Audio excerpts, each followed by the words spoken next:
So looking back, 2023 was a really good year for anime. In the first half, you had Vinland Saga Season 2 and Demon Slayer Season 3 come out, just going absolutely crazy and having a lot of hype around them. And then in the second half, you had stuff like Mushoku Tensei Season 2 and the second core of the Bleach 1000 Year Blood War arc. But undoubtedly, one of, if not the most anticipated release of this year was Jujutsu Kaisen Season 2. Now, JJK as a series is an interesting case for me. I remember watching the first season as the episodes were still coming out, and there was a lot of hype around the show at that time. Everyone was talking about the animation, the fights, and how they were simping over Gojo. But by the time the first season had ended, my overall thoughts were that it was just okay. May get hate for that take, but hear me out. Season 1 isn't bad by any means, but in all honesty, I think it's just a bit overrated, I guess. Or actually, nah, scratch that. Overhyped's probably the better term to use. I really did enjoy the main cast of characters, and the fights were great, but in all honesty, the story wasn't anything too crazy for me. It honestly reminded me a lot of early Bleach pre-Soul Society, where it had originally started off as a Monster of the Week series, where the characters are fighting different lower level hollows.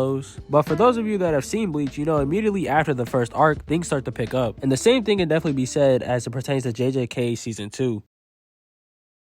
At some point while I was watching Season 1, I decided to pick up the manga. I wanted to see if I'd enjoy the manga more than the anime. Not only that, but I kept hearing a lot of discussion around the manga, specifically about an ongoing arc at the time called the Shibuya Incident. So I went ahead, read the manga, and I finally got to the Shibuya Incident arc. And this is where I finally started understanding all the hype towards the series. This arc is one of the best from any new gen series out right now, and to me it's still the best in the whole series. Now JJK was such a huge series, I'm pretty sure everybody knew it was going to get a Season 2 at some point, but once the second season finally got announced, my ass was excited. We were finally about to get this amazing arc animated. But now fast forward, we're at the end of 2023 now, and currently at the time of this recording, there's only one more episode of this season left to air. So I think now seems like a pretty appropriate time to collect my thoughts and give my opinion on Season 2. Did Mappa pop off or did they fumble? Also do want to give a quick spoiler warning for those who haven't seen the new season yet. But without further ado, let's get into it.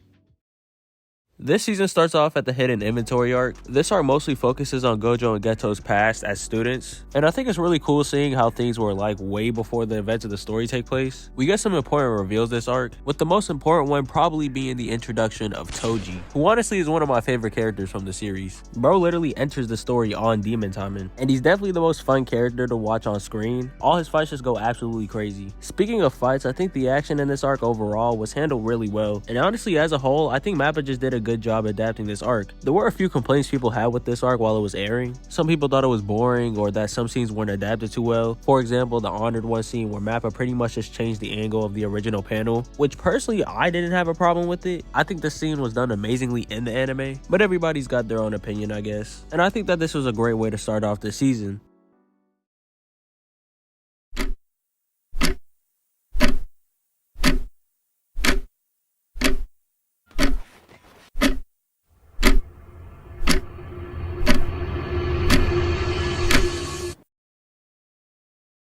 Now, moving on to the rest of the season, which is the Shibuya Incident arc. The arc that everybody was anticipating for. And I honestly don't even know where to begin with this adaptation. I guess I'll start off by talking about what I like about the arc itself, beginning with the tone and atmosphere of it all. JJK as a series is already pretty dark, but this arc just feels different. It has a very ominous and intense tone throughout it, and when it comes to the anime's execution of this, I think it hits the nail on the coffin. Having sound in an OST adds more to that ominous feeling, and also makes things a lot more tense. Another thing that really adds to the intense atmosphere is the time aspect. This is something I've always really liked about this arc, and I just love when manga creators add small stuff like this to their story. Not to mention the fact that the voice acting in this season was top tier. All the voice actors just popped off this season, especially Mahito's. I'll get to Mahito later though. The next thing I want to mention is the fights and the animation. I said earlier Season 1 had really nice animation, but Season 2's is even better. It gives the characters so much more life, and it looks especially good during the fights. Some of my favorite of which being Sukuna versus Jogo,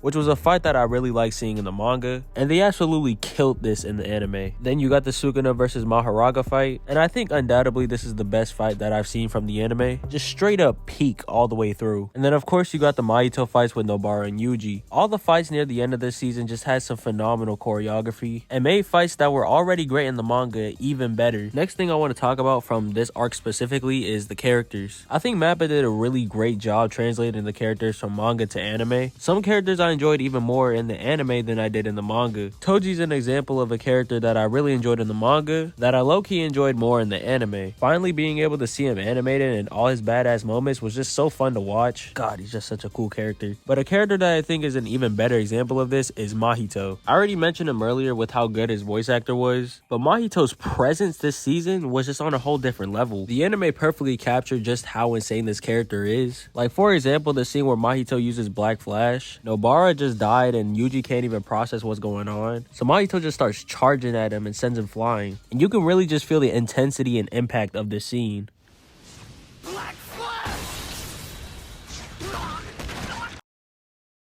So, overall, did Jujutsu Kaisen Season 2 fumble or deliver? Honestly, this ain't even a question at this point. Hell yes, it absolutely delivered. If you haven't seen JJK Season 2 yet, I'm gonna need you to do that ASAP. It's undoubtedly one of the best anime to come out this year. Anyways though, before ending the video, I do want to say quickly, thank you for all the support I've been getting on this channel. Ever since the Beyblade video blew up, I went from 300 subscribers to over 3,000. So I just want to say thank you all, and I really do appreciate it. With all that being said though, if you've made it this far, thanks for watching. Like and subscribe if you haven't already. I hope you enjoyed, and I'll catch you all in the next video.